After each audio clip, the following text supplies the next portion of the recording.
ხვალ არის გახსნის ღონისძიება, ღია კარის დღე, სადაც წარმოგიდგენთ ზუსტად ისეთივე პროგრამას, როგორიც არის განახლებული კონცეფცია ჩვენი ბიბლიოთეკის. Ახლაც მე როცა აქვს ვარ ეთერში ჩემი კოლეგები დავღალავთ მუშაობენ და შრომობენ იმისთვის რომ ეს გახსნის ღონისძიება იყოს ისეთი როგორც ჩვენ წარმოგვიდგენია და გვინდა. პროგრამა არის როგორც თქვენ აღნიშნეთ ძალიან მრავალფეროვანი, ყველა ასაკის სტუმარზე გათვლილი. პირველი ნახევრიდან იწყება, ძირითადად არის ბავშვებისთვის და მშობლებისთვის პირველი ნახევრიდან იქნება გერმანული ენის ასე თვისებად თქვათ მუსიკის ვორქშოპი, სამაგიდო თამაშები, როგორც აღნიშნეთ ტექსტილის ვორქშოპი. იქნება ანა კორძაიასამა და შულთან ლიტერატურული შეხვედრა, სადაც სისაღმაწვილო და საბავშვო ლიტერატურას წაიკითხავს.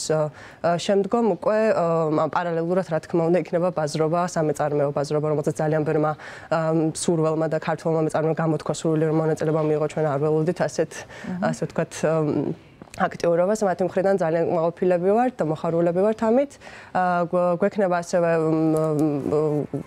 ყველა სივრცეში, ყველა ასე ვთქვათ კუნძულში შენობის რაღაცა დაგხვდებათ, მათ შორის 4 გამოფენა გვექნება, რომელიც არის ჩვენი ევროკავშირის მიერ დაფინანსებული პროექტების მომზადებული გამოფენები. ეს არის შემოქმედებითი სივრცეების ათვისება რეგიონებში, ასე ვთქვათ გამოფენა იყო, რომელიც ასევე დაგხვდება ჩვენთან, ასევე EUFOL Dialogue პროექტის, რომელიც დასრულდა ამჟამად და იქნება წარმოდგენილი მათი ექსპოზიციები, რომელიც საქართველოში არ ყოფილა, ხელოვნური ინტელექტის გამოფენა, სადაც 3 გამარჯვებული გუნდი საქართველოს გოეთეს ინსტიტუტმა ჩაატარა 9 გოეთეს ინსტიტუტის მასშტაბით, ასევე ვიდეო ხელოვნებისა და მოძრავი არქივი. მოკლედ, ძალიან მრავალფეროვანი პროგრამა. საღამოს კი იქნება მუსიკა და განათების ინსტალაცია. პირველის ნახევრიდან 10 საათამდე, მოკლედ, გელოდებით ყველას და ძალიან ველოდებით ამ დღეს.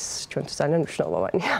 ანა, თქვენ ახსენეთ ბიბლიოთეკის განახლებული კონცეფცია. ზოგადად განახლებული ბიბლიოთეკა რას გულისხმობს, რას მოიაზრებს და მისი კონცეფციის ცვლილებაც ასევე რას განახლებული ბიბლიოთეკა მოიაზრებს იმდენად, რამდენად სოფლიოში წამოვიდა ტენდენცია, რომ ბიბლიოთეკა არის არა მხოლოდ ასე ვთქვათ ცოდნის გავრცელების სივრცე, არამედ რაღაცა შეხვედრების, შთაგონების მიღების ადგილი, იქ სადაც ადამიანები ერთმანეთს ასე ვთქვათ აზრთა გაცვლა ხდება და ერთმანეთს უზიარებენ საკუთარ გამოცდილებას. ჩვენც გავაფართოვეთ ასე ვთქვათ ჩვენი ბიბლიოთეკა, როგორც პირდაპირ გაგებით ასე ტერიტორიულადაც ახლა ჩვენს მეგობრებს და პარტნიორებს ახსოვთ, რომ ჩვენი ბიბლიოთეკა არის ძირითადად მეორე სართულზე ახსოვთ და ახლა გაფართოვდა და პირველი ქვედა სართულიც იქნება და მთელი ეზო და ასე ვთქვათ ეს სივრცე იქნება ბიბლიოთეკა და განახლებული კონცეფცია მოიაზრებს იმას, რომ სხვადასხვა სფერო იქნება ინტეგრირებული ბიბლიოთეკაში. ანუ ცხადია რჩება ის ძველი გაგება, რაც იყო ჩვენთვის გერმანული ენის სასწავლო მასალებისა და ასე ვთქვათ საგამოცდო მასალების გავრცელება, დაფის, რომელიც მარტო ჩვენ გვაქვს ასე ვთქვათ საქართველოში და ასევე სამკითხველო დარბაზი ეროვნული ბიბლიოთეკა შუმბოლტის სახელობის,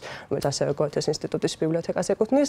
გარდა ამისა შემოვა ყველა სფერო ისევე როგორც ჩვენი გოეთეს ინსტიტუტის ენის განყოფილება, კულტურის პროგრამის განყოფილება იქნება ინტეგრირებული ამ სივრცეში და ეს სივრცე იქნება არ მხოლოდ გოეთეს ინსტიტუტისთვის, ასევე რა თქმა უნდა ჩვენი მეგობრებისა და პარტნიორებისთვის, რომლებიც ასე ვთქვათ მოხარულები ვიქნებით თუ გვესტუმრებიან, გამოიყენებენ ამ სივრცეს სხვადასხვა ფორმატის ღონისძიებების დასაგეგმად თუ უბრალოდ ასე ვთქვათ სასიამოვნო დროის გასატარებლად, იმიტომ რომ ჩვენ ყველანაირი საშუალება გვაქვს ამისთვის, რომ განახლებული ტექნიკა, აღჭურვილობა, სივრცე, სასიამოვნო გარემო, ატმოსფერო, რომელიც უკვე 30 წელი არსებობს გოეთეს ინსტიტუტი, ხო სწორად ვივიცეს? 30 წელი. 30 წელია, დიახ. რა შეიცვალა ამ წლების განმავლობაში? როგორ იყო მისი თავდაპირველი ფუნქცია? თქვენ აღნიშნეთ, რომ ინსტიტუტს აქვს სხვადასხვა განყოფილება და ენის სწავლის შესაძლებლობასთან ერთად მას რაღაც კულტურული ღონისძიებების ორგანიზების ფუნქციაც აქვს. რა დარჩა უცვლელი, რა დაემატა ამ წლების განმავლობაში ინსტიტუტს? აუცილებლად უნდა აღინიშნოს, რომ გოეთეს ინსტიტუტი თავდაპირველად იყო კულტურისა და გერმანული ენისა და კულტურის ინსტიტუტი. კულტურის ინსტიტუტში მოიაზრება არა მხოლოდ გერმანული კულტურა, არამედ ზოგადად საერთაშორისო კულტურათა შორისი ურთიერთობების ხარდაჭერა და გაღრმავება. წლების განმავლობაში არაერთი მნიშვნელოვანი პროექტის გამოფენის, თუნდაც თარგმანების გერმანული ენიდან, რომელიც ასევე ბიბლიოთეკის, ასე ვთქვათ, ერთ-ერთი მთავარი კომპონენტი იყო, უკან დგას და იდგა ყოველთვის საქართველოს გოეთეს ინსტიტუტი. ეს რა თქმა უნდა ასე გრძელდება. შარშან ჩვენ 30 წლის იუბილე აღვნიშნეთ გამოფენით, რომლის კონცეფციაც იყო მომავლის დანახვა, ასე ვთქვათ, როგორ ხედავენ ხელოვანები, ქართველი ხელოვანები გოეთეს ინსტიტუტის მომავალს.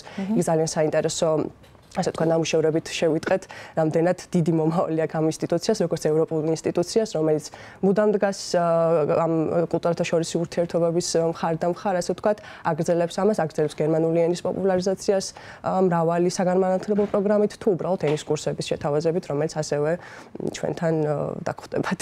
აი, რაც შეეხება ენის სწავლების მიმართულებას, მინიმალური ასაკი თუ არის დადგენილი, აი რა ასაკიდან იღებთ მოსწავლეებს?